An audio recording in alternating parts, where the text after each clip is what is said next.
The story begins in the quiet archives of the Singapore National Library, hidden within the pages of the Albatross file.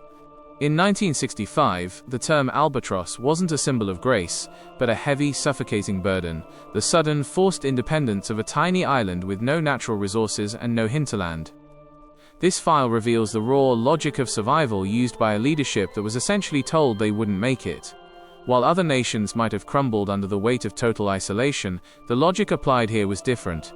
If you have nothing to sell, you must sell your reliability. This was the moment survival transformed from a desperate struggle into a calculated strategy of global positioning. This logic dictates that a nation's future isn't decided by its size, but by its seeds. By turning a crisis into a blueprint for 50 years of growth, the strategy focused on making the island indispensable to the rest of the world. They planted seeds of high-trust infrastructure and extreme efficiency at a time when the surrounding region was unstable. This is the essence of planting seeds.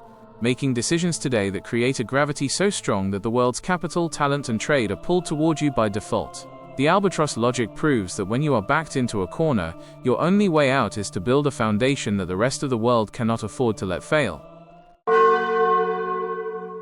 Most people analyze success through the lens of superior technology or better marketing, but the true driver is the architecture of character. Consider Steve Jobs. His success wasn't just about sleek glass and fast processors, it was rooted in a lesson his father taught him about building a fence. You must finish the back of the fence just as well as the front, even though no one will ever see it. This obsession with unseen quality creates a specific kind of internal logic. If you know the parts hidden inside the machine are messy or cheap, you lose the integrity required to claim the product is perfect. Character is the invisible blueprint that determines the strength of the final structure. This deep-seated integrity creates what can be called brand karma. When a creator cares about the back of the cabinet, they are building a reservoir of trust that the customer senses intuitively, even if they aren't tech experts. Over decades, this cause and effect of personality pays off. Competitors with better specs often fail because their products lack this soul. They cut corners where they think no one is looking, and eventually the market detects that hollow core. Success, therefore, is the inevitable result of a character that refuses to compromise on the parts that are hidden from view. Your external world is simply a reflection of your internal architecture. There is a rhythm to the world that transcends modern data, a pulse that seems to reset every 7 years. This isn't just a coincidence, it's a logic rooted in the ancient concept of the Sabbath year, a mandatory period where the land was allowed to rest to regain its nutrients. In modern economics, we see this play out in the 7-year cycle of growth and recession. Most people view the downturn as a disaster, but the logic of rest and readiness suggests it is a mechanical necessity. Just as soil becomes exhausted if forced to produce every year, a market or a personal career that never pauses eventually collapses under its own weight. The person who wins the next sprint is rarely the one who never stopped running. It is the one who knew when to pause and prepare. During the rest phase of the cycle, the noise clears and the weak structures fall away. This is the time for strategic readiness, gathering resources and sharpening your focus while others are panicking.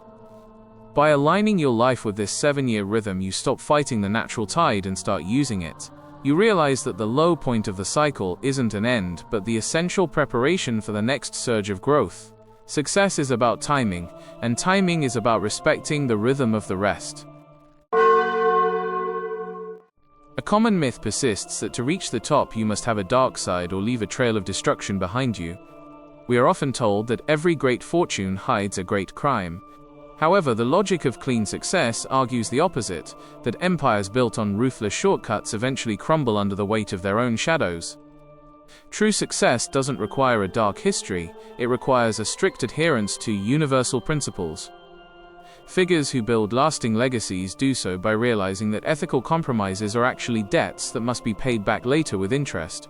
Passing on a positive message to the world means proving that integrity is the most practical business strategy. When you lead with transparency and stick to a core moral code, you eliminate the hidden costs of success, the lawsuits, the betrayals, and the constant fear of being exposed. This clean success is more durable because it is built on a foundation of trust that doesn't decay. By looking at leaders who chose the long road of character over the shortcut of greed, we see that the most influential people aren't the most ruthless. They are the ones whose universal principles created a light that others were willing to follow. It is often said that geography is destiny. When we look at nations like Israel or Germany, their success isn't an accident of history, it is a direct response to the constraints of their land. Israel, a small nation surrounded by desert and scarce water, was forced by its very geography to innovate or perish. This physical limitation created a cause-and-effect habit of high-tech irrigation and a startup mentality. Similarly, Germany's position in the heart of Europe, with few natural barriers and a history of resource management, forced a culture of extreme discipline and precision engineering. The land acted as a forge, and the people were the steel.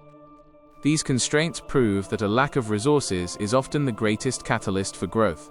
When you cannot rely on the ground beneath you for wealth, you are forced to rely on the brains of your people. This logic of the land teaches us that our personal limitations, whether they are financial, physical, or social, are not dead ends.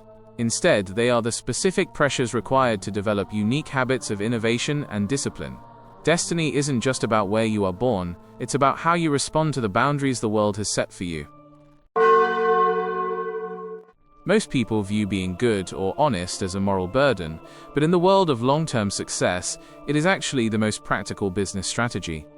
Think of your reputation as a logic of the account. Every time you follow through on a promise, even a small one, you are making a deposit into a balance of trust. In the beginning, these deposits seem insignificant. However, just like financial interest, these small, honest interactions begin to compound over time. Integrity isn't a one-time event, it is a cumulative asset that grows quietly in the background of your life.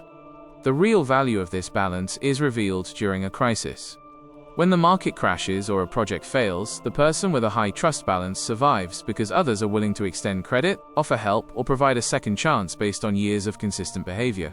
A person who took shortcuts might have a higher balance of cash in the short term, but they have zero trust equity when they need it most. This is the compound interest of integrity. By consistently doing the right thing when no one is watching, you build a fortress of credibility that pays out precisely when you need a lifeline. In a world that celebrates constant movement and hustle, the most overlooked skill of great leadership is the art of waiting. The logic of readiness suggests that success is not just about the strength of your action, but the environment in which that action takes place. If you plant a seed in frozen soil, no amount of effort will make it grow. But if you wait for the thaw, the growth is effortless. Great leaders understand that there is an invisible script to timing.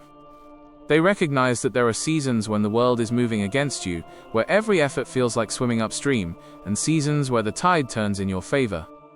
Being a master of timing means mastering your own ego. Most people act out of a desperate need to feel productive or to prove they are in control, often forcing decisions when the conditions are poor. True mastery involves staying in a state of high readiness while remaining perfectly still. This is the difference between a hunter who exhausts themselves chasing prey and one who waits patiently at the watering hole.